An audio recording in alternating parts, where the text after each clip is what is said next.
Bienvenidos a El Reloj de Dios. Las noticias actuales con el enfoque bíblico que muestra nuestro tiempo y ubicación. El enfrentamiento entre palestinos y la policía israelí en la explanada de las mezquitas. A medida que la guerra continúa, el número de personas que huyen.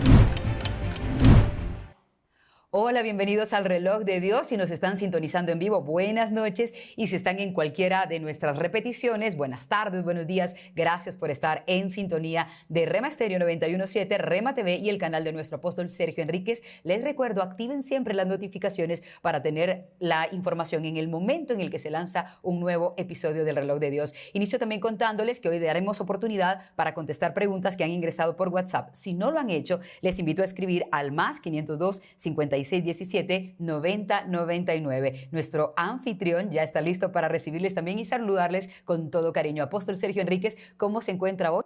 Pues acá sí está estando siempre atentos a todos los acontecimientos del tiempo final, regionales e internacionales, pero sobre todo personales, porque de nada sirve estar empapado de esta verdad escatológica y de conocer los tiempos si no conocemos nuestra propia vida.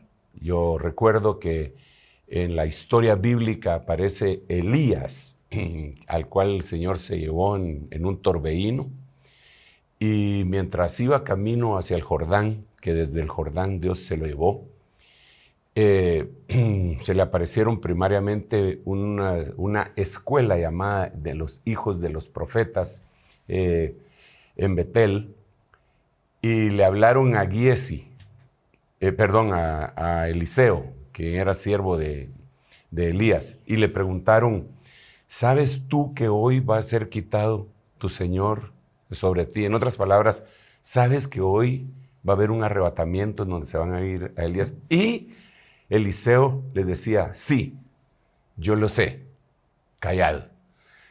Y luego bajaron más a Jericó, y también otra vez los hijos de los profetas se acercaron a Eliseo, siervo de Elías, y le dijeron: ¿sabes que hoy va a ser quitado tu Señor de sobre ti? Sí, yo lo sé, callad. Y luego el mismo Eliseo le dice a Elías que antes de que sea quitado Elías, quiere el doble de la porción. El punto central es el siguiente: los hijos de los profetas sabían que Elías iba a ir en un arrebatamiento, tanto los de Betel como los de Jericó. Eliseo sabía que Elías se iba a ir en arrebatamiento, o sea, conocían el evento, pero no participaron de él. Entonces de nada nos sirve a nosotros conocer la cercanía de los eventos si no participamos, ¿verdad? El propósito de este programa es despertar el sincero entendimiento del pueblo de Dios, pero no solamente para que tengamos algún conocimiento con el cual poder combatir, especular y discutir con otros.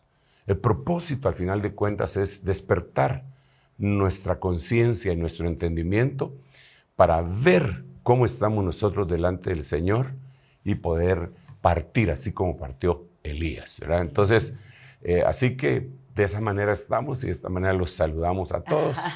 Que Dios nos ayude. Para que participemos, como siempre para dice que usted, participemos. que Dios nos agarre ministrados. Sí, amén. Y bromea diciendo confesados.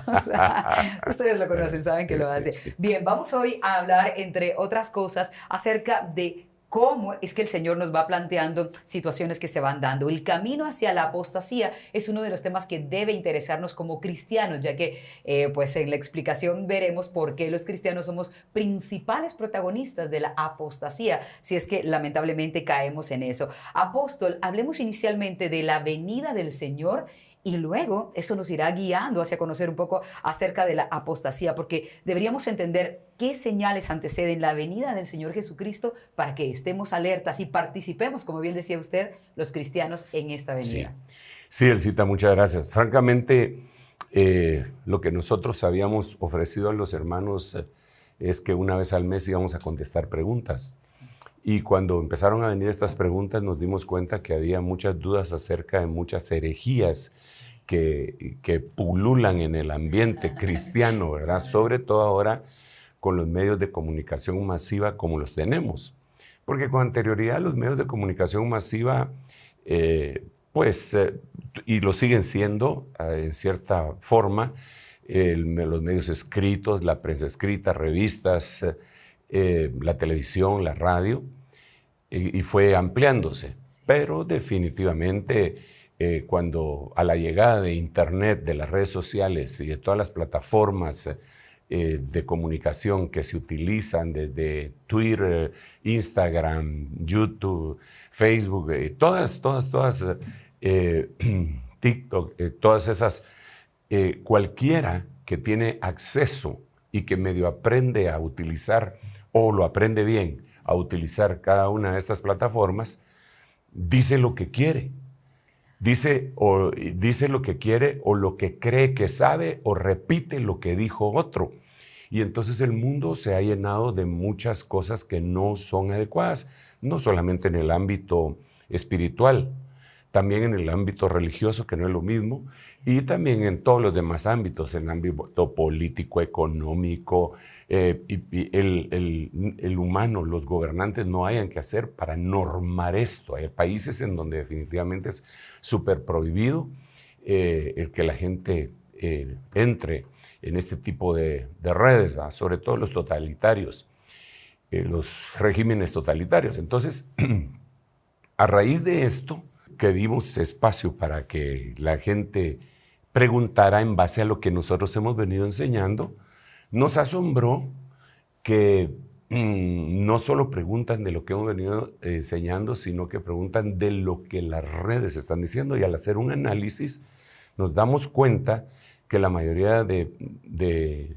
cristianos, hermanos, algunos les han planteado dudas serias acerca de su fe, precisamente estos medios, ¿verdad? Y es por eso que hoy, al querer abordar el contestar las preguntas, nos sentimos obligados a contestarlas, sí, pero poniendo el andamiaje espiritual, bíblico, para poder entender de qué se trata el tiempo que estamos viviendo. Tú mencionabas la venida del Señor y los eventos que se dan antes de. Y eso lo debemos de entender porque el Señor lo dijo, lo dejó escrito en la Biblia, digamos, en Malaquías 4 y sus últimos versículos, dice, por poner un ejemplo, solo por poner un ejemplo, dice, he aquí yo envío a mi siervo Elías, y dice, antes que venga el día de Jehová grande y terrible. O sea, antes del día de Jehová grande y terrible, lo que precede, pues, es la aparición del siervo Elías, según Malaquías 4, los últimos 2 versículos. Entonces, esto plantea otras preguntas. ¿Qué otras cosas positivas y negativas van a suceder antes del día del Señor? Y lo primero que tenemos que analizar es cuál es el día del Señor. El día del Señor en Malaquías habla del día grande y terrible. La palabra profética que fue escrita antes del Nuevo Testamento dice que la gran tribulación, la última semana de Daniel, la 70ª semana de Daniel, va a ser espantosa, pero le llama Día del Señor. Cuando lo trasladamos al Nuevo Testamento, 2 Tesalonicenses, Pablo dice, antes de que venga el Día del Señor, antes de que venga la gran tribulación, van a suceder varias cosas. Entonces, dentro de las cosas que dice, es que se va a manifestar en un apocalipsis el anticristo. Esto quiere decir que antes de que venga la gran tribulación, va a haber una manifestación extraordinaria de un personaje que va a avasallar en todo el mundo. Físicamente vamos a ver a alguien. Literalmente, eso es lo que la Biblia dice, ¿verdad? Y va a ser seductor. Y la Biblia en el libro de Daniel dice que con intrigas y engaños se va a ir metiendo y va a sojuzgar en todo el mundo. Eso es bien creíble Sí. que pueda ser en primer lugar porque está en la palabra, pero ya lo hemos visto porque se han levantado líderes alrededor del mundo, políticos que la gente los sigue como un ídolo, como si fuera como un ídolo. Son sus, no solo sus fans, Sí. sino que son sus siervos, sus adoradores, ¿verdad? Y repito, y sobre todo en los regímenes totalitarios. Eso es fácilmente creíble, pero se va a levantar un líder que va a agarrar todo, Ok, pero eso no se va a manifestar así antes de, solo se va a manifestar el personaje, sino que la gente va a decir, este tipo sí, este sí puede, este debería de ser. Eso es lo que dice la Biblia que va a pasar antes del día. Pero hay otra señal que lo dice 2 Tesalonicenses en su capítulo 2, que al empezar a hablar el apóstol Pablo acerca de esto dice, en cuanto a la venida del Señor Jesucristo, la parusía del Señor Jesucristo y nuestra reunión en torno a Él, nuestra episinagoge, esa es la palabra que se utiliza ahí, os rogamos, hermanos, que no os dejéis mover fácilmente vuestra manera de pensar, como que si ese día ya llegó, no vayan a dejarse influenciar ni por dicho, ni por carta, ni o que digan que nosotros dijimos eso, porque ese día, el día del Señor, la gran tribulación, no vendrá sin que antes se manifiesten las dos cosas que te estoy diciendo, pero una de ellas es la apostasía. La apostasía, en algunas versiones como la amplificada en inglés, dice la apostasía generalizada. Wow. Eso es impresionante. Que se va a expandir por la iglesia. Que sea generalizada. Eso ya es temible. Sí, claro. O apostasía generalizada. Eso le pone los pelos de punta a uno, porque quiere decir, no es que van a ser algunos que otros los que van a caer en esa situación. Bueno, eso es lo que dice la versión amplificada. Sí. Las demás versiones quitan la palabra generalizada y solo ponen apostasía. Eso le da un poquitito de respiro a uno, Claro. pero ya la otra versión ya lo asustó. Absolutamente. Entonces, yo lo primero, el cita que vi, es que la palabra apostasía, para poder entender de qué nos está hablando el Señor, tenemos que tener la iluminación del Espíritu Santo y el estudio de la misma palabra que se explica a sí misma. Entonces, apostasía es una palabra griega, claro que fue españolizada y nosotros la conocemos como apostasía, pero en el griego se dice apostasía. La misma Sí, es la misma igualmente. palabra, Muy apostasía, bien. apostasía, ¿verdad? Ok, lo importante ahora es el significado Sí, de apostasía. entonces, y su etimología, porque cuando vamos al griego y buscamos de dónde viene la palabra griega apostasía, nos damos cuenta que viene de una palabra griega, su raíz, que se dice apostación. Esta apostación, cuando la analizamos, quiere decir divorcio. Esto aparece en el libro de Mateo, cuando le hacen la pregunta al Señor y le recuerdan que Moisés dio permiso para dar carta de apostación, carta de divorcio. Entonces, cuando vemos el significado etimológico de la raíz de esta palabra, no se puede divorciar un soltero. Exactamente. No se pueden divorciar. Se podrán pelear, Sí. se podrán separar, pero carta de divorcio no le puede dar si no tiene un compromiso serio, ¿verdad? Entonces, cuando lo trasladamos a apostasía, entonces uno dice, entonces, ¿quién es el que puede apostatar? Sino alguien que estaba comprometido, Casado. o aunque no se hubiera casado, ya habían intercambiado arras y a saber cuántas cosas más para poder tener un compromiso, que ya creían, que ya era creyente, que ya era discípulo, y de repente lo agarró la apostasía y devolvió las arras, Claro. y se perdió el casamiento, ¿verdad?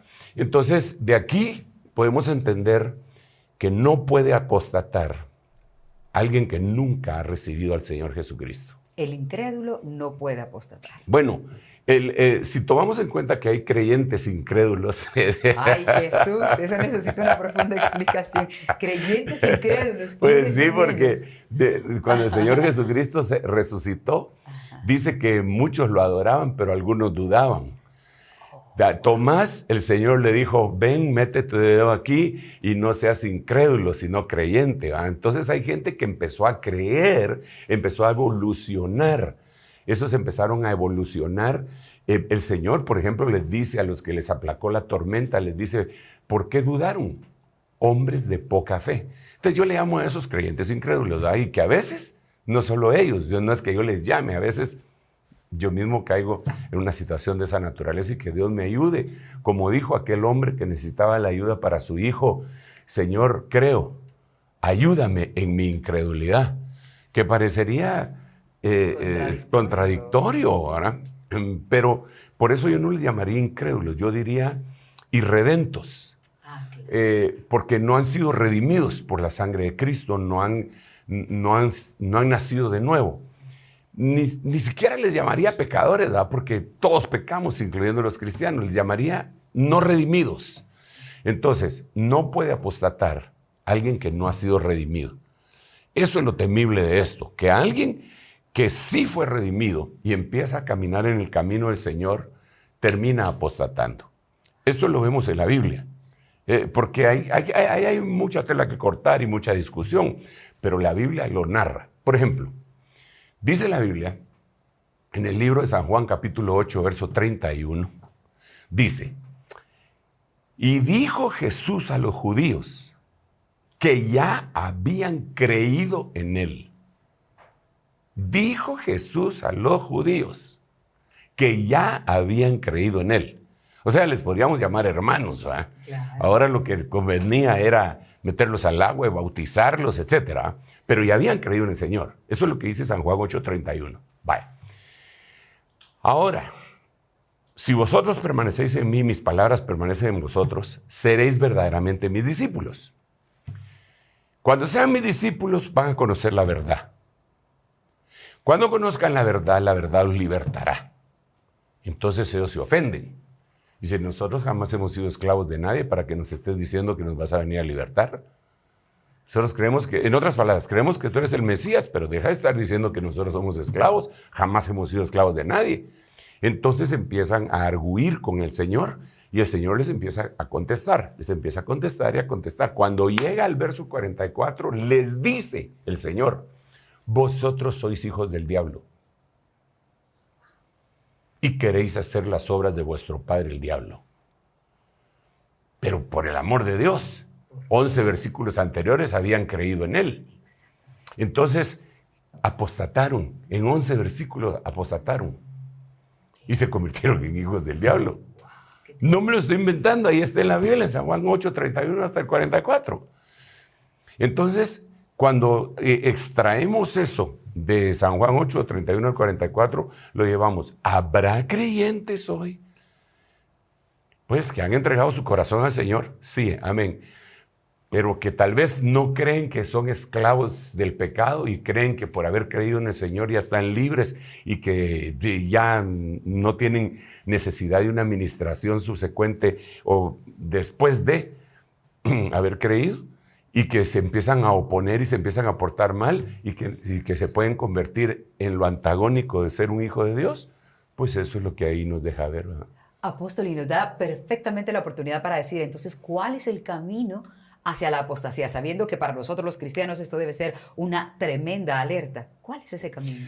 Mira, existe de parte de Dios, y Él lo dijo de sí mismo, yo soy el camino, la verdad y la vida. Eso es del lado positivo. Jesús se identificó diciendo, yo soy el camino, la verdad y la vida.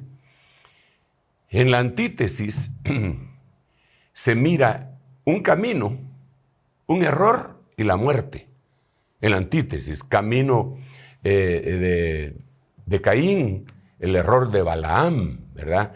Hasta llegar a la muerte, que lo describe la Biblia en el libro de Apocalipsis. Digamos, la antítesis está en el libro de Judas, capítulo 1, verso 11, en donde dice, ay de ellos porque ellos siguieron el camino de Caín, el error de Balaam, y perecieron en la contradicción de Coré.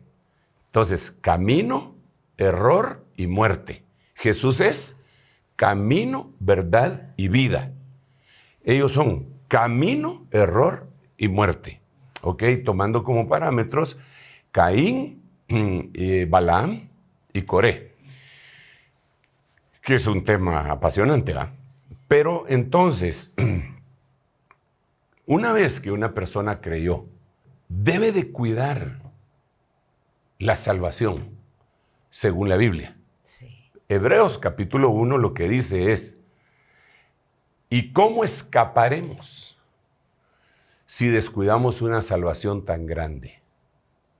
O sea, Dios nos dio una salvación a nosotros. Sí. Hay que cuidarla. ¿Cómo se cuidaría la salvación? La salvación se cuida cuidando todas las cosas que Dios ya nos dio. Por ejemplo, solo por poner un ejemplo, Efesios capítulo 4 dice, esforzándonos por mantener la unidad del Espíritu. Eso es como cuidar la unidad del Espíritu. Después viene obtener la unidad de la fe y por último la unidad del cuerpo. Pero entonces hay cosas que se cuidan con lo más básico. Y una de las cosas básicas es la doctrina. Ok, entonces, el antilugar santísimo. Antilugar santísimo. Es más, quisiera ver si logro utilizar esto para darme a entender con lo que... este es un tabernáculo de Moisés bien visto desde arriba, supuestamente, ¿verdad? Y que yo lo utilizo bastante para poder plantear algunas cosas. Esto lo conocemos como el atrio, esto es como el santo y esto es como el santísimo. Entonces, aquí está el camino, aquí está la verdad y aquí está la vida. Pero en la antítesis, la que mencioné en Judas 1:11, sería camino, error y muerte. Antítesis. Vale. Entonces ahora, si ustedes me permiten borrar acá para poder decir, esto aquí solo estoy planteando la base para dar lo que les quiero decir. Aquí sería apostasía,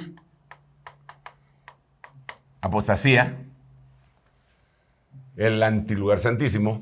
Lo que le precede es blasfemia. Y lo que le precede a la blasfemia es herejía. Entonces, el antilugar santísimo es la apostasía, precedida por una blasfemia, precedida por herejías.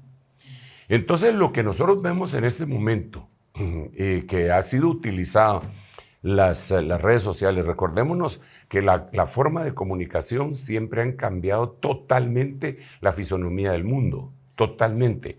Cuando Gutenberg y su imprenta empezaron a reproducir libros a granel, cambió la fisonomía del planeta, hace un poco más de 500 años. Se vino la lectura, la forma de pensar de la gente cambió, etcétera. Híjole, incluso la gente que no leía la Biblia la empezó a leer porque se empezaron a traducir Biblias en 3 idiomas vernáculos, que fue español, alemán e inglés, ¿verdad? Porque antes solo estaban en los idiomas originales y lenguas que casi eran lenguas muertas. Pero ahora no, llegó a disposición de todos. Sí. Eso fue hace 500 años, más o menos, un poquito más. Entonces, hoy, la forma de comunicación volvió a cambiar. Hoy nosotros nos comunicamos por WhatsApp, por Instagram, por Telegram y por otro montón de cosas. Incluso ya ni siquiera por llamadas telefónicas. Cada vez menos. Es cada vez menos. La llamada telefónica se está volviendo anacrónica. Sí. Ya nadie quiere contestar. Hasta sienten una ofensa si lo llaman directamente. ¿Va? Claro, como invasivo. Sí, como invasivo. La gente pregunta, ¿te puedo llamar? Sí, sí. Pero no le preguntan, ¿te puedo escribir? ¿Va? Claro. O sea, cambió el concepto. Sí. Entonces el concepto de comunicación también cambió y esto ha aprovechado el enemigo para lanzar todo tipo de ideas. Y aquellos que son neófitos, a ver, digamos que es un neófito. Neófito es una palabra que significa recién plantado. No estamos hablando, no es un insulto. Es como decir un bebé cristiano, poco conocedor de la palabra. Neófito es un recién plantado. Eso quiere decir neófito. Bueno, entonces alguien que está recién plantado, le empiezan a llegar pensamientos humanos heréticos Y ellos ya habían sido redimidos por el Señor Jesucristo y se dejan de congregar y agarran de pastor a un desconocido en YouTube. Sí. Entonces va camino, seguramente va camino a un error que lo va a conducir a una blasfemia en algún momento y que al final de cuentas lo va a conducir a la apostasía. Claro. Sí, dale. Gracias, apóstol León, que vamos a enfatizar mucho en la apostasía. Vamos a seguir hablando del tema. Retrocedamos un poco para saber, como dijimos, el camino antes de llegar a la apostasía. Hablemos un poco de qué es la blasfemia y qué es la herejía y en qué se diferencian. Sí, ok. Digamos que aquí tenemos que ir otra vez al significado etimológico de los idiomas originales. Muy bien. Digamos, apostasía, ya le explicamos que viene de apostación, que quiere decir divorcio. La blasfemia viene de una palabra que se dice similar, blasphemous, que lo que quiere decir cuando se empieza a profundizar en su raíz es difamar, ¿verdad? Difamar.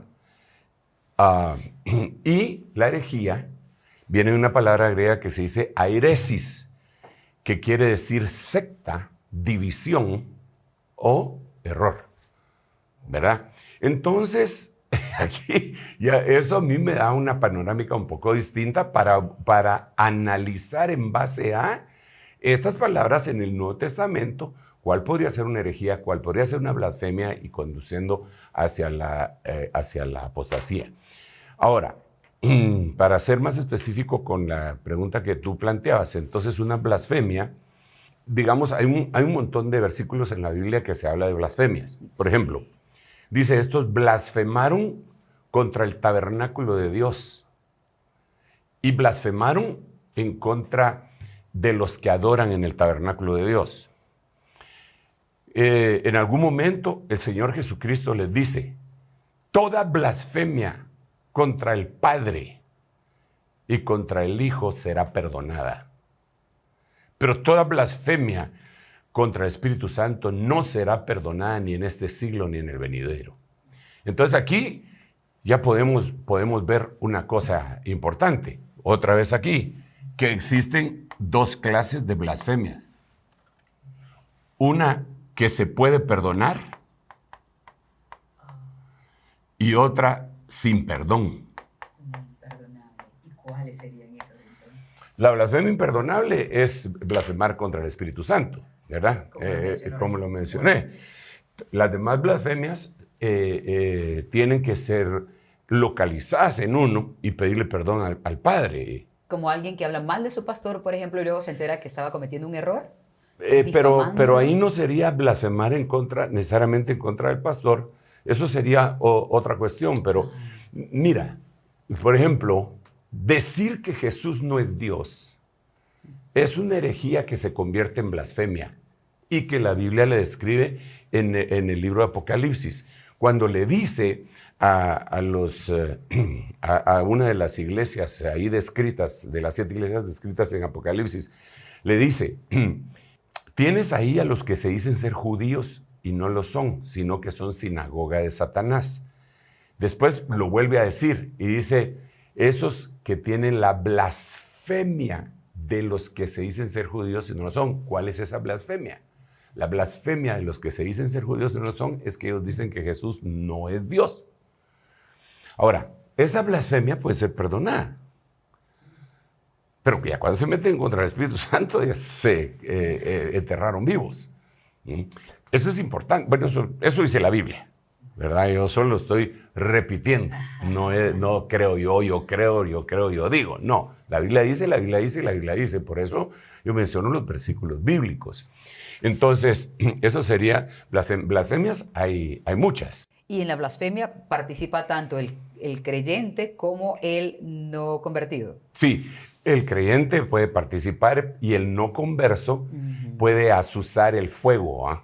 Digamos, un creyente, digamos, en la Biblia, el apóstol Pablo está hablando de 2 discípulos de él, que se llaman Himeneo y Fileto.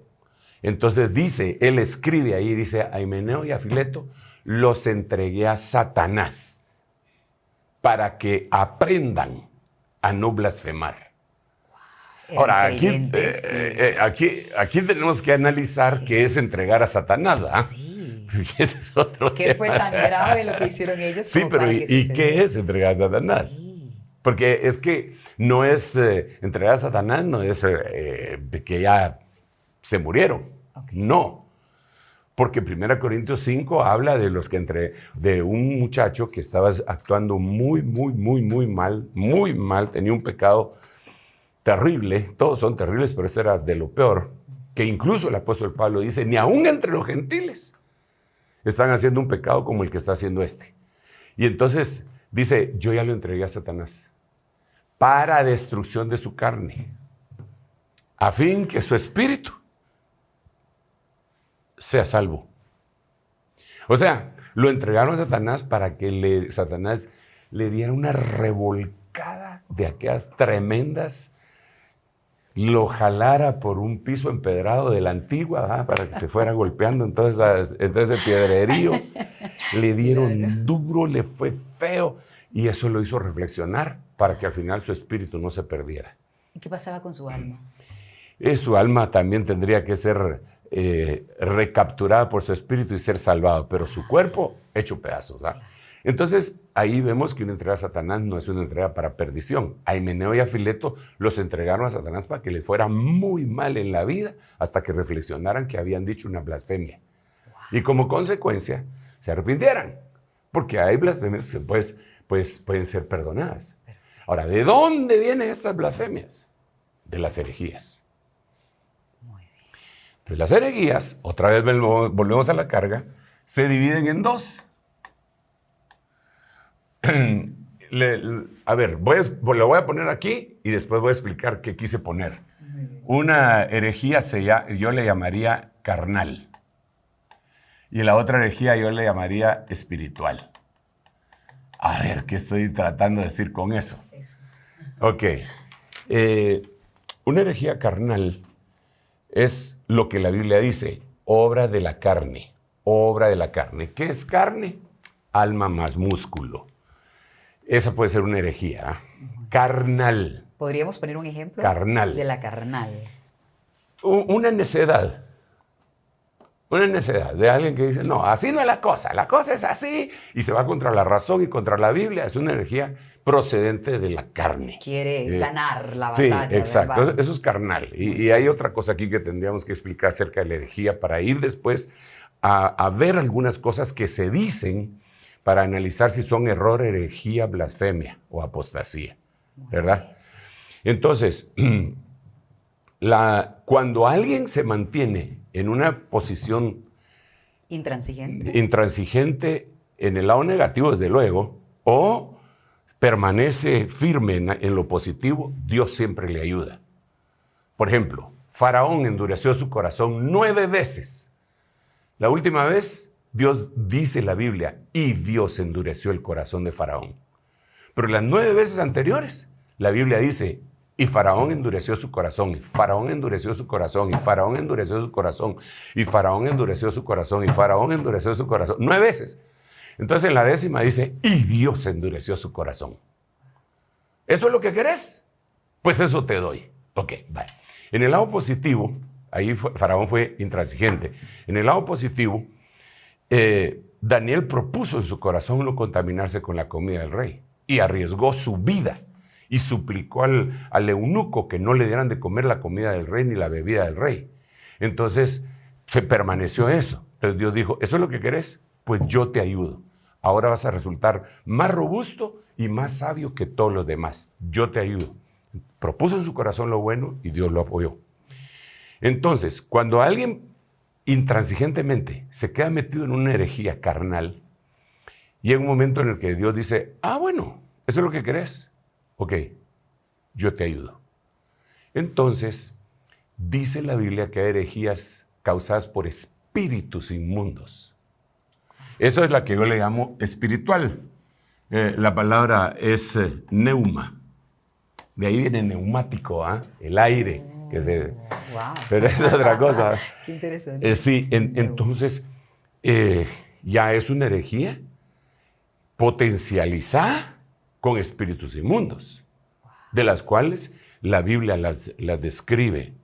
Pues él cita, 1 Timoteo, los versículos que mencionamos muy al principio, en el versículo 1 dice que el tiempo final va a estar marcado por apostasía, igual como lo dice 2 Tesalonicenses capítulo 2, los versículos que ya mencionamos.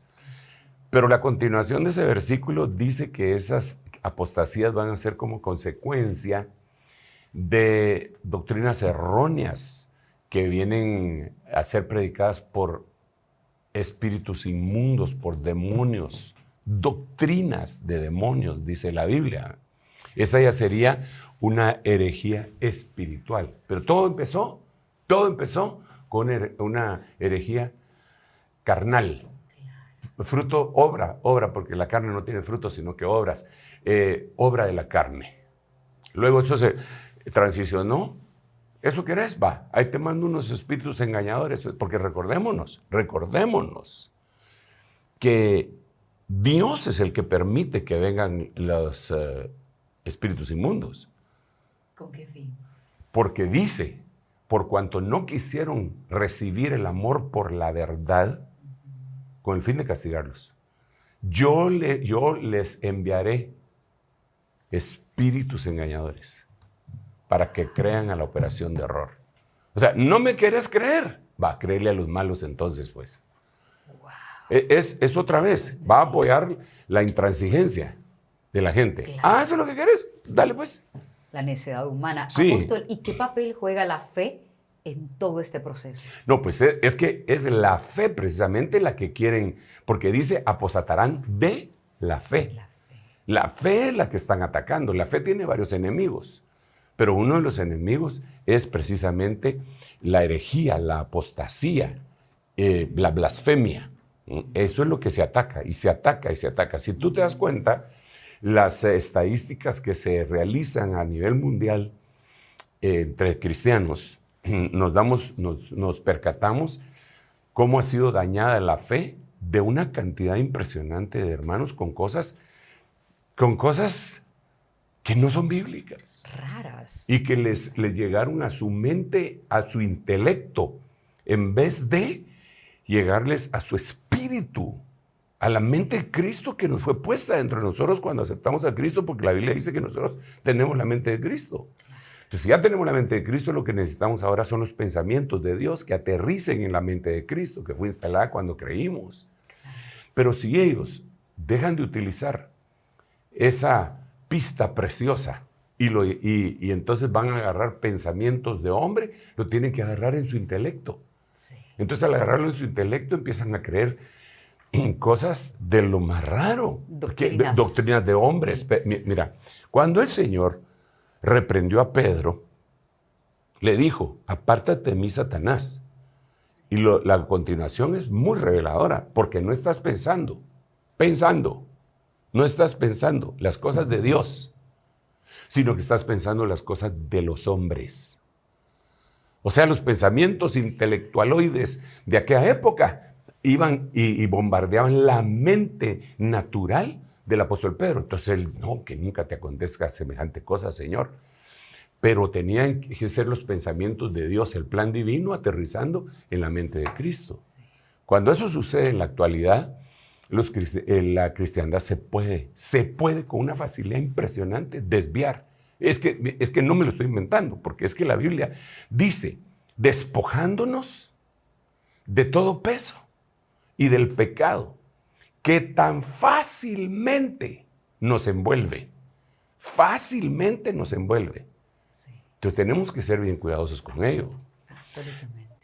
Apóstol, y estamos a punto de ir a la pausa para contestar algunas de las preguntas relacionadas con herejías, con apostasía y estos temas que estamos hablando hoy, la blasfemia. Pero antes de hacerlo, usted abona mucho en las prédicas acerca de la apostasía y parece ser, de acuerdo a lo que hemos platicado hoy, es porque existe pues una preocupación como líder de la iglesia que es usted acerca de cuánto los cristianos nos podemos dejar engañar. ¿Quiere agregar algo más acerca de la apostasía antes de ir a la pausa y regresar a contestar las preguntas de la audiencia? Sí, bueno, yo creo que la tarea de un pastor de ovejas pues es cuidar al rebaño, quitarles, estoy hablando de un pastor literal, de ovejas literales, animalitos, esos que huelen mal y que dicen meh. Claro. Y su tarea principal es cuidarlas, llevarlas a abrevaderos, ver que no tomen agua turbia, ver que no se peleen entre ellos, ver que descansen bien. Y hay algunas funciones pastorales que están descritas en libros de hermanos que para aprender un poco más de cómo pastorear se volvieron pastores literales. Hay un libro muy recomendable, por cierto, que se llama La vida en el redil, que es un hermano que se volvió pastor de ovejas y ahí aprendió muchas cosas. Literalmente ovejas. Sí, él literalmente pastor. Compró sus ovejitas, hizo sí, su... tenía sus ovejas y las pastoreó. Ajá. Entonces, dentro de las cosas que él hacía y que son las funciones de un pastor y que las tuvo que aprender, era desparasitar a las ovejas. Y las tenía que desparasitar con parásitos externos e internos, ¿verdad? Incluso él es uno de los que explica que en el verano les echaba aceite en la cabeza a las ovejitas, que es algo que se dice en la Biblia, ¿verdad? Que a las ovejas les echan aceite para que el aceite le corriera y le tapara la nariz, porque por la nariz entraban algún tipo de parásitos que le carcomían el cerebro, ¿verdad? Eso es lo que él dice ahí, ¿verdad? Y dentro de las cosas, y por eso me vino a la memoria el recuerdo de este libro tan bonito y de lo que él explica, es que en las noches las ovejas que tenían parásitos no dejaban descansar a las otras, porque empezaban a patalear, a pegar, a golpear a las demás ovejas. Eso es muy aleccionador, porque hay ovejas que no dejan, ovejas ya ovejas de una iglesia, ¿ah? Sí, claro. Que no dejan descansar a otras ovejitas que están queriendo reposar, y la razón por la que no dejan descansar a los otros es porque tienen parásitos. ¡Demonios, pues! Y entonces en las noches empiezan a patalear y fastidian a los demás, ¿verdad? Por eso es que hay problemas en las iglesias. Entonces, ok, como pastor, las funciones que nosotros queremos hacer son esas, ¿verdad? Cuidar al rebaño. Hay ovejas que no se dejan cuidar y se salen del redil. En la iglesia hay ovejas negras también. Oh, sí, así como está en Lucas 15, Sí. que se salen del rebaño, se van a embarrancar. Uno tiene que ir a buscarlas a veces o enviar equipos ministeriales, porque si la iglesia crece mucho, enviar equipos ministeriales, y algunas no se logran. Algunas no se logran y no regresan. Algunas regresan despedazados como el hijo pródigo, ¿va? Pero entonces, dentro de la responsabilidad ministerial de cada uno de nosotros, que el Señor nos ha dado este privilegio tan lindo de ser pastores, es que las ovejitas no beban agua contaminada. Es que, mira, no es por un egoísmo carnal que, digamos, uno les dice, no coman eso. Es un padre, es una madre diciéndole a sus hijos que no pueden comer algún tipo de comida. Tú, cualquier persona que haya tenido la dicha de ser padre o madre, tiene la responsabilidad de decirle a su hijo, no, estás comiendo demasiado de eso.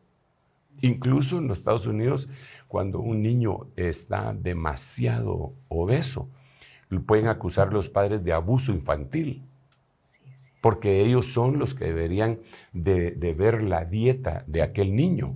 Ahora trasladémoslo a la iglesia. Entonces nosotros, digamos, le decimos a la gente, no hombre, deje de estar oyendo cualquier tontería. Es la Biblia, venga, si usted quiso sentarse aquí para reconocer pastoreo, oiga, usted no se pastorea a usted mismo. Claro. Porque todos necesitamos un guía. Sí. Todos necesitamos un guía. En mi guía es el Señor. Te voy a poner un ejemplo. No sé si has oído de Tiger Woods. Claro, golfista, que les fue un dolor de cabeza para todos los golfistas blancos, ¿verdad?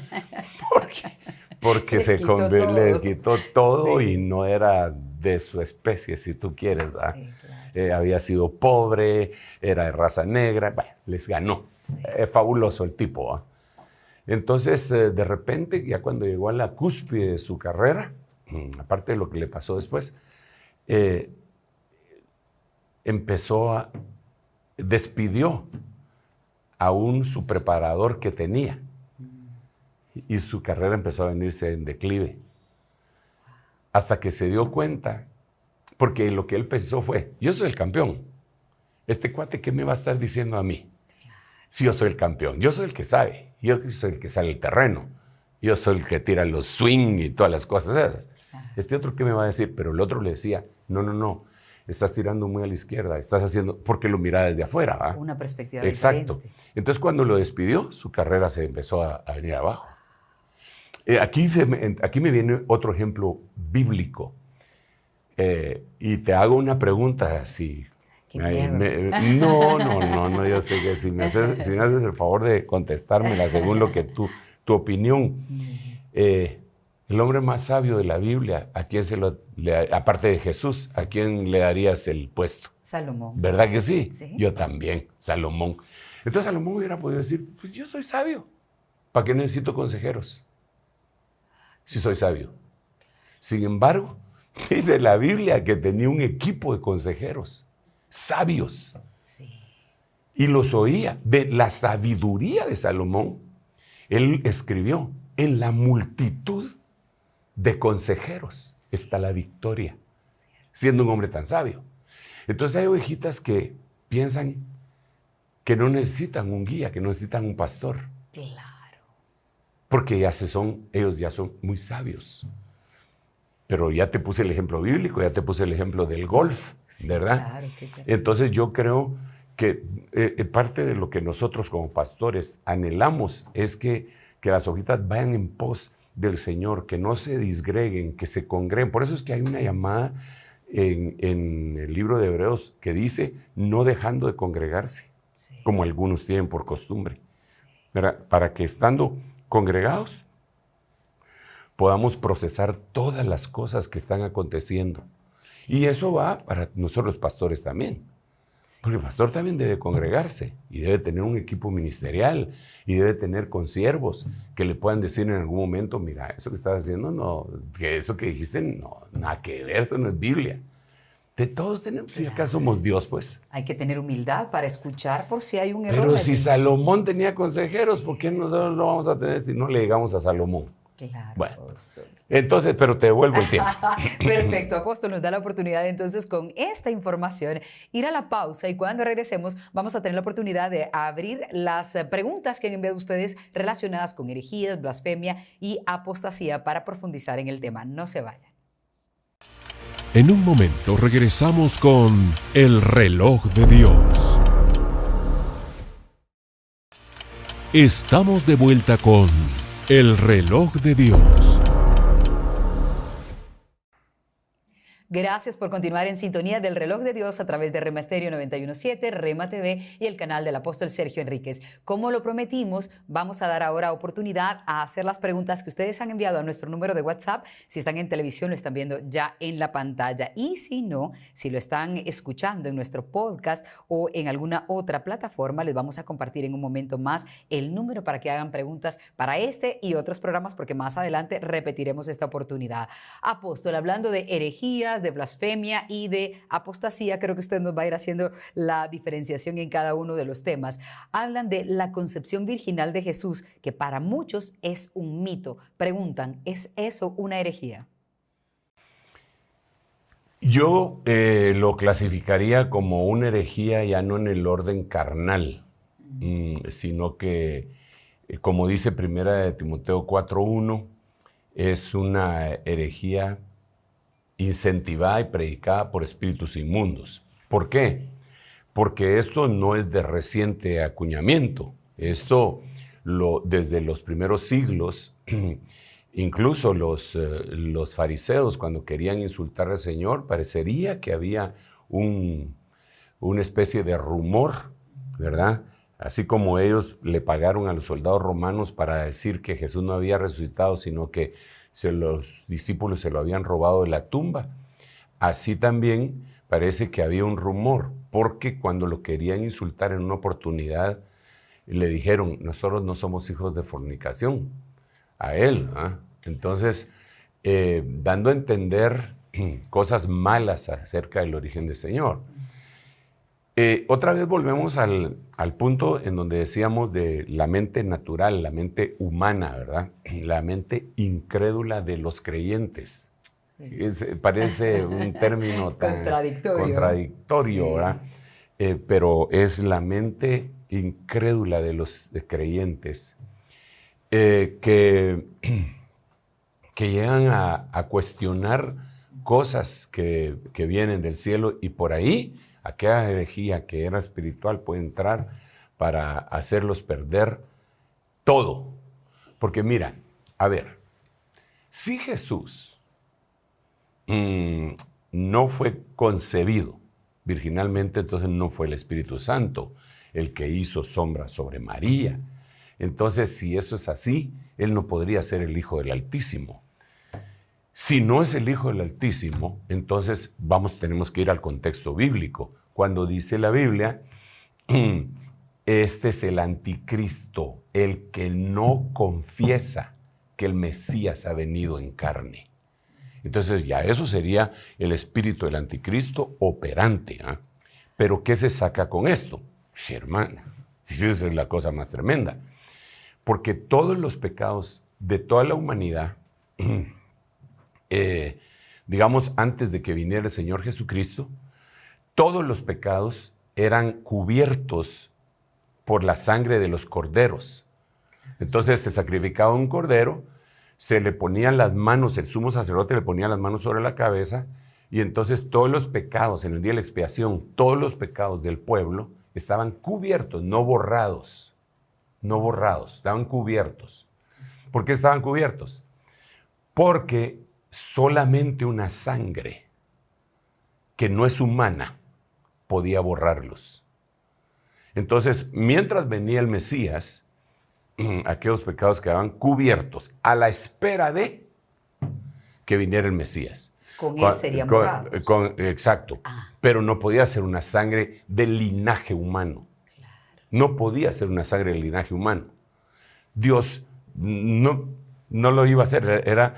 La Biblia lo dice, que nosotros no fuimos rescatados con sangre de toros y machos cabríos, sino que con la sangre preciosa del Cordero de Dios. Entonces, si Jesús fuera un humano, porque eso es lo que dan a entender, entonces los pecados de todos aquellos que estaban cubiertos no han sido borrados. Y todos nosotros estamos en la calle. Pero la Biblia dice, bienaventurado el hombre al que Dios no le imputa pecado.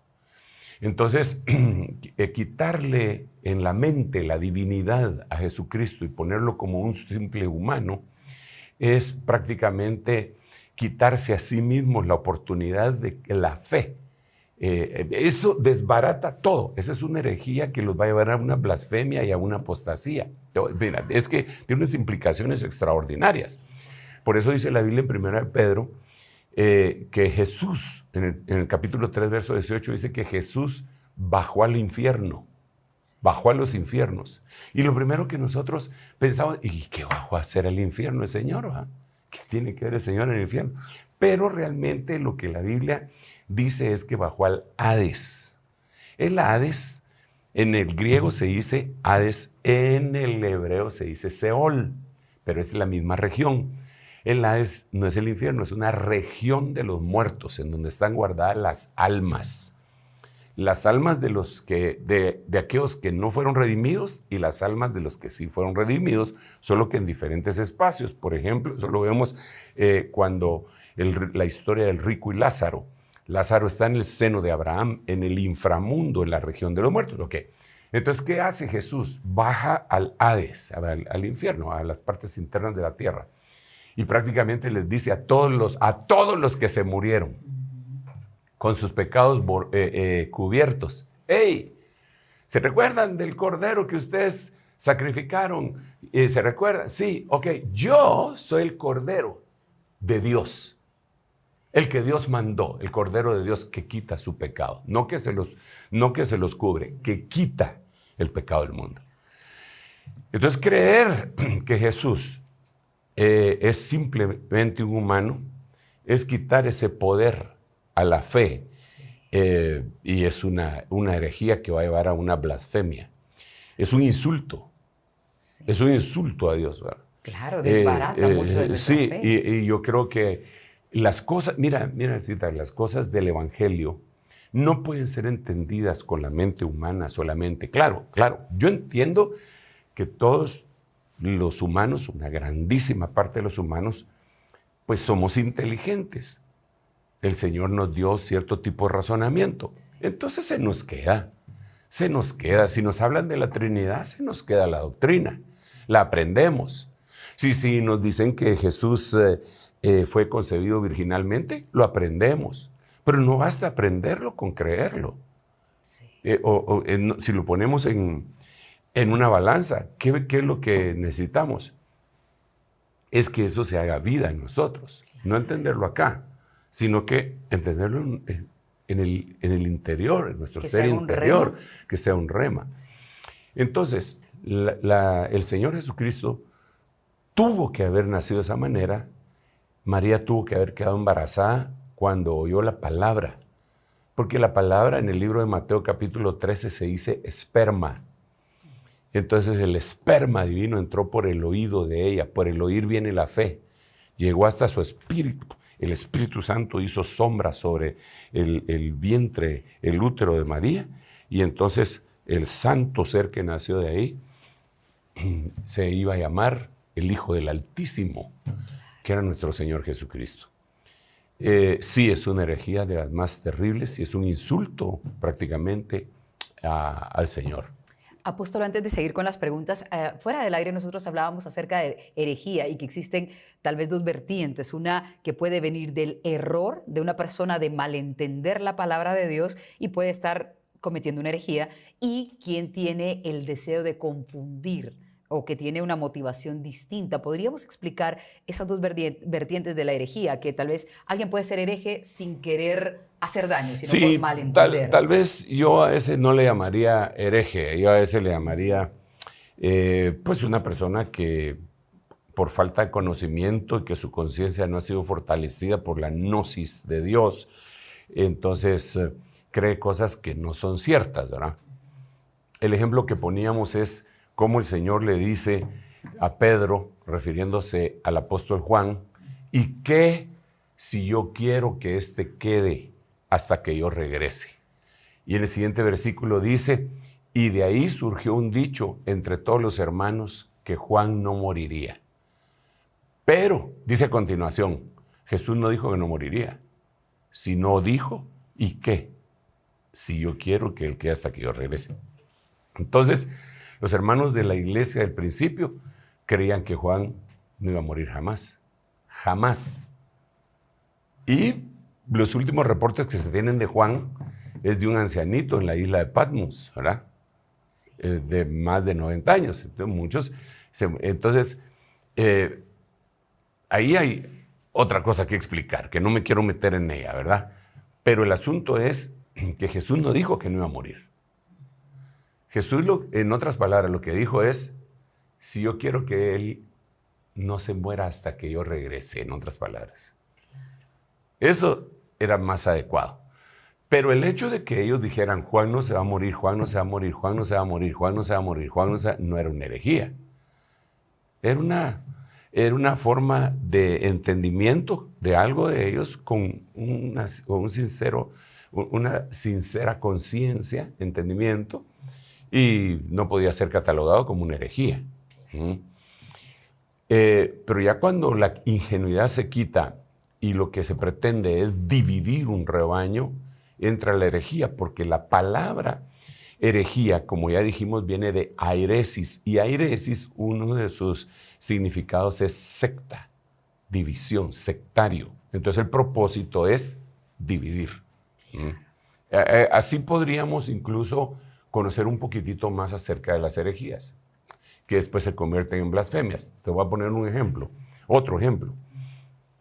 Hay una herejía que viene desde el primer siglo, pero que se ha acentuado mucho y que la Biblia la describe en el libro de Apocalipsis, y es la que nosotros conocemos como los judaizantes.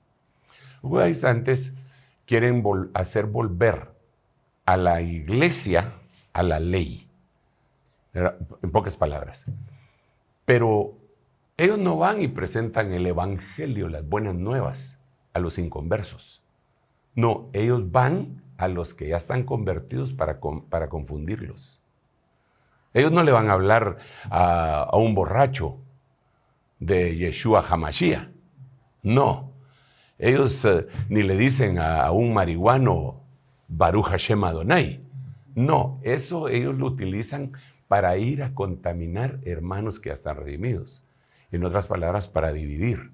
Es una herejía, generalmente lo que hace es dividir y después se convierte en una blasfemia para que esa gente que fue contagiada por esas cosas terminen apostatando. Tengo que hacer una aclaración así rapidita antes de que se me pase esto que vino a la memoria ahorita. Las tres instancias estas que acabamos de poner, herejía, blasfemia y apostasía, se dividen en dos. Así como dijimos acá, carnal y espiritual. Sí. Así como dijimos acá, perdón y sin perdón. Entonces, la herejía puede ser obra de la carne y obra de espíritus. Ok, blasfemia puede ser la que es perdonada y la imperdonable. Apostasía puede ser dos tipos de apostasía. Aquella apostasía de la cual la persona puede regresar y la apostasía de la cual la persona ya no puede regresar. Wow. ¿Verdad? Claro, necesitamos que profundicen. Sí, irreversible. Una apostasía irreversible y una reversible. Ejemplos. Sí. El apóstol Pedro negó al Señor con blasfemias. Sí. Cuando él, tú eras, yo no, aún hablas como ellos, empezó a insultar. Y por último, blasfemó. En la última, blasfemó. Claro. Bien, entonces él apostató. Sí. Pero regresó. Sí, sí. Y el Señor se lo dijo. Pedro, vosotros habéis sido pedidos para ser zarandeados por Satanás. Pero yo he rogado por ti para que tu fe no falte. Cuando tú hayas regresado, cuando tú te has arrepentido, cuando tú te has convertido, esas tres palabras las dice en la Biblia. Cuando te has convertido, entonces hay ayudas a tus hermanos. Pero quiere decir, el Señor le está diciendo, tú te vas a ir, pero vas a regresar. ¿Ok? Sí. La otra, el otro ejemplo es Judas. Judas apostató, pero ya no regresó. ¿Por qué?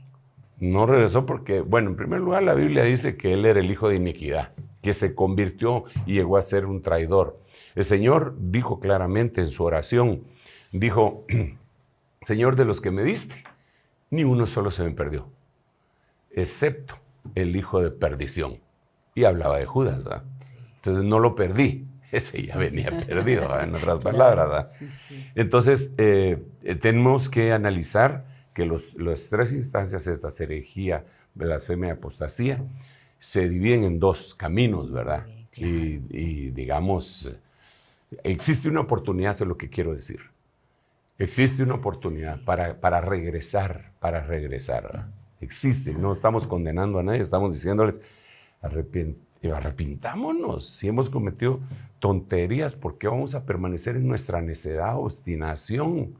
Diciendo, no, así como yo digo es, por orgullo. No, hombre, mejor humillarse y decir, sí, cometí un error, me equivoqué, o me engañaron.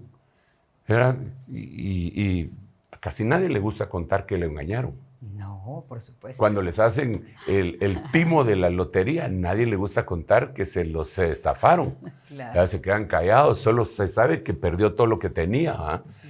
Entonces, a nadie le gusta decir que los engañaron en un negocio piramidal, en el esquema de Ponzi que le dicen. Sí, claro. Nadie, todos callados. Yo ni siquiera sé qué es eso. Y ya perdió, ¿sabes cuántos miles de dólares? Y la esposa hablaba enojada. Entonces, la cosa es reconocer y decir, yo me equivoqué. Sí. Me equivoqué, pido perdón. Claro. Hay oportunidad. Amén. Qué esperanza tan bonita la que nos deja ese tema. Bien, Apóstol, también se dio un estudio que tiene diferentes encuestas en donde entrevistaron a cristianos. Y uno de ellos dice que, por ejemplo, el 43% afirma que Jesús no es Dios, ¿Qué nos dice usted? Sí, esa es otra de las que está íntimamente ligada con la primera que platicábamos, ¿verdad? Sí. Tenemos que entender varias cosas. Los teólogos le llaman a Jesús la unión hipostática, que quiere decir la unión entre lo divino y lo humano. La Biblia habla de la kenosis de Cristo y la Biblia le dice el misterio de la piedad. El misterio de la piedad. ¿Por qué? Porque Dios tomó forma de hombre. O sea, es una cosa que eso, te repito, se puede aprender acá, pero no basta con aprenderlo acá. Eso es una cosa que se le tiene que ser revelada a uno, Sí. de que Jesús verdaderamente es Dios. Entonces, si no, la mente humana nos va a juzgar sucio. Nos ¿Verdad? traiciona Mira, horriblemente. dos personas, uno que tiene fe en que Jesús es Dios, ¿verdad? Y el otro que es medio no lo cree, medio sí que no. Y miramos el universo. Los dos miramos el universo. Entonces, los que creemos que Jesús es Dios, llegamos a la siguiente conclusión. ¡Qué misericordia la de Dios! Siendo un universo tan vasto que parece infinito, aunque no lo es.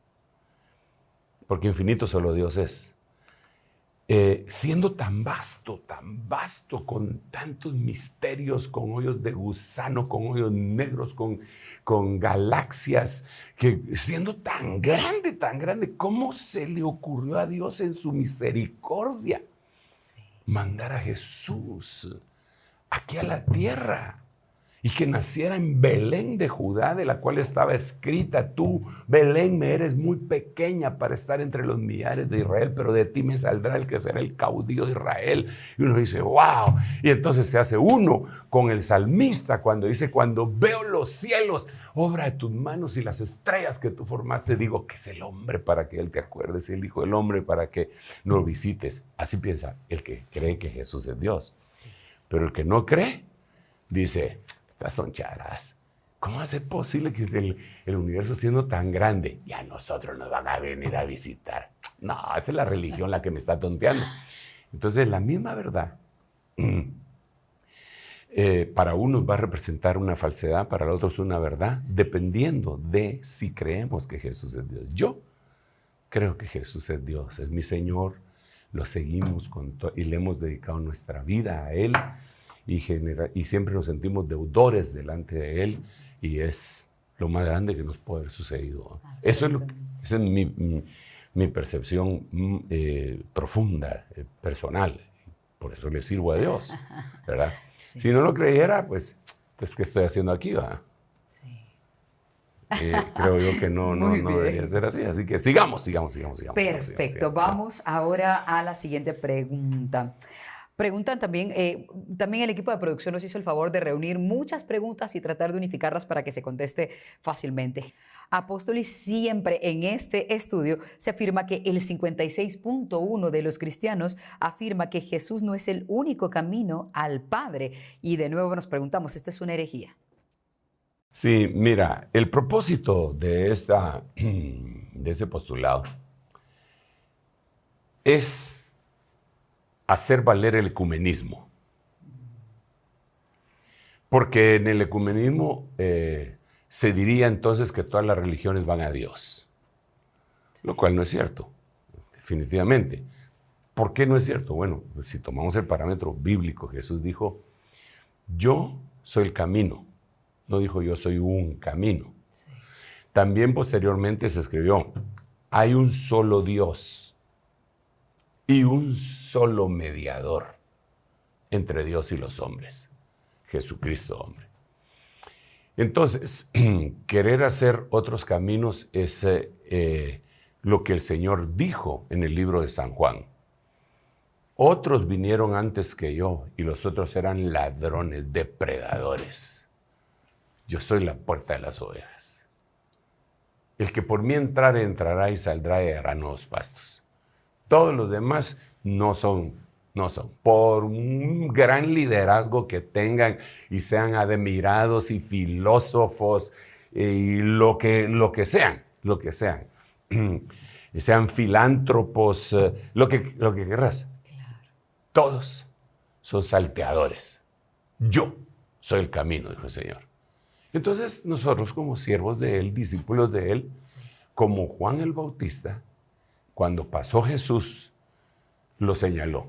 He ahí el Cordero de Dios que quita el pecado del mundo. Entonces nosotros como siervos le decimos a todo el mundo, he ahí el Cordero, Jesús. Él es el que va a solucionar tus problemas, no la religión y ningún otro líder. Lo que pasa es que en este tiempo, en este momento, en esta línea de tiempo, existe una mentalidad de cristal, ¿va? Que no se le puede decir nada a la gente porque se ofende, ¿va? Ay, se ofendió porque le dijeron de tal manera. Ay, se ofendió. Ahora todo el mundo se ofende por cualquier cosa. Esa frase es ofensiva. Eso es ofensivo. Qué ofensivo ni qué 8 cuartos. La verdad, muchas veces ofende a la gente, pero salva. Sí. Es salva. La verdad nos corrige, nos libera, nos salva. Entonces, yo lo que creo es que la mentalidad humana lo que quiere es, usted es musulmán, sí está, bueno, véngase, vamos a, usted es de tal otra, véngase, juntos vamos, eso le gusta a Dios. No, no es cierto. La Biblia lo que dice es, mira, lo que Dios juntó, no lo separe el hombre. Así dice. Sí. Sí lo has oído, ¿verdad? Claro, claro. Sobre todo cuando habla del matrimonio. Exacto. Lo que Dios Sí. juntó, no lo separe el hombre. Va. Sí. Entonces, de aquí podemos nosotros deducir que lo que Dios separó, no lo junta el hombre. Lo que Dios juntó, no lo separa el hombre. Entonces, lo que Dios separó, no lo junta el hombre. ¿Y qué fue lo primero que Dios separó en Génesis? La luz de las tinieblas. Y dijo Dios, sea la luz. Y dice, y separó Dios la luz de las tinieblas. Entonces ahora viene Pablo y dice, ¿qué comunión tiene la luz con las tinieblas? O Cristo con Belial. En otras palabras, si Dios puso en las tinieblas a un montón de gente que no acepta a Cristo, porque para salir de las tinieblas hay que aceptar a Cristo. Pero tiene tal religión. Entonces, ¿cómo les vamos a juntar con algo que sí creyó eso? Sí. Ya quedó claro que el único camino es Jesús. Claro, yo no estoy diciendo que no les hablemos o que ustedes, las hermanas, cuando miren a alguien le tiren el pelo, ¿ah? Bueno, aunque hay algunos hermanos que también tienen el pelo largo para poderlo tirar, ¿verdad? Pero, pero yo no estoy diciendo eso. Sí. Claro, nosotros podemos tener una conversación afable con una persona que no conoce al Señor para ver también si hablarles con ternura se les puede convencer, como dice la Biblia. Pero eso no quiere decir que vamos a tener comunión. Comunión ya es de índole espiritual, no almática, no intelectual. Ya es de índole espiritual. Entonces, esa herejía es el postulado sobre el cual se para el ecumenismo. Así que sí, es una herejía temible. Bien, apóstol, tenemos una serie de preguntas, pero vamos a decir ya la última porque en realidad el tiempo ha avanzado. El único ejército que no levanta a sus caídos es la iglesia. ¿Esto es bíblicamente correcto?, nos preguntan. Bueno, sí, tendríamos que ver si también es una herejía al principio de la misma o qué.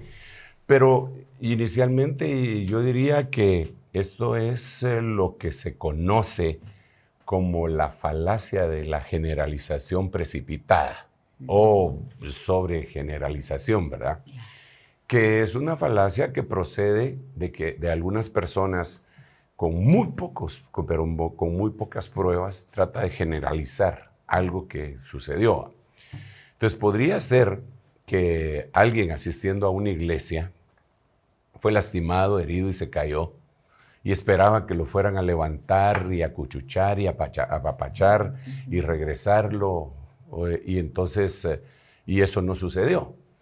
Entonces, pues tirándole la culpa a la misma iglesia, lo dijo y lo sentó como una verdad sin que sea una verdad. Claro. Nadie puede osar mencionar una generalización de esa manera si ni siquiera conoce. Mira, solo aquí en Guatemala nosotros tenemos aproximadamente 20,000 iglesias registradas, cristianas, Sí. 20,000 de diferentes redes y denominaciones. Entonces, ¿cómo se puede atrever una persona a decir que de esas 20,000 iglesias y congregaciones registradas, porque hay otras que no están registradas, pongámosle que haya 40,000, Sí. ¿cómo se puede atrever a decir que no se preocupan por el caído? Yo conozco pastores que hacen lo imposible, por decirlo así, para ir a rescatar ovejas y se arriesgan su vida, su dinero y aún su prestigio. Entonces, así como no puedo generalizar que todos los pastores hacen eso, tampoco hay derecho para que se generalice la otra situación. Alguien seguramente cayó, lo lastimaron y está amargado y de ahí sacó eso. Y así hay otro montón de cosas que se dicen como dicharachos, ¿verdad? A veces en ignorancia, a veces como un chiste, y que se puede llegar a convertir en una herejía. Esa no es una herejía, ese es un error procedente de la amargura, ¿verdad? Pero puede llegar a ser una herejía. Y no es cierto de ninguna manera, ¿verdad? Ahí hay mucha tela que cortar, demasiada tela que cortar, ¿verdad? Claro. Y te repito, sí hay gente que pues al tener una herida respira por ella y entonces saca cosas y conclusiones que no son ciertas. Sí. Pero bueno, yo quisiera ir finalizando este tema en el cual nosotros tratamos de poner prácticamente el andamiaje, los puntales, la base, el cimiento, para que más o menos entendamos cómo es la infraestructura de la herejía, blasfemia y apostasía, ¿verdad? Hay muchas cosas que se dicen y entonces sería más fácil que la gente dijera, tal cosa, ¿es herejía sí o no? Tal otra, ¿es cierto sí o no? Pero al tener la perspectiva de lo que acabamos de hablar, yo creo que nos ayuda a que nosotros podamos localizar y decir, eso no es cierto, eso no tiene contexto bíblico, porque no siempre vamos a tener acceso a que tengamos a alguien con algún tipo de conocimiento para decirnos sí o no. Sí o no. Cuando somos niños, sí, ¿verdad? Incluso cuando nosotros vemos las películas que dice PG o Parental Guidance, ¿verdad? Como que dice que debe de haber un adulto, un padre, guiando para ver esa película, para decirle al niño, eso no es cierto, eso no se debe decir.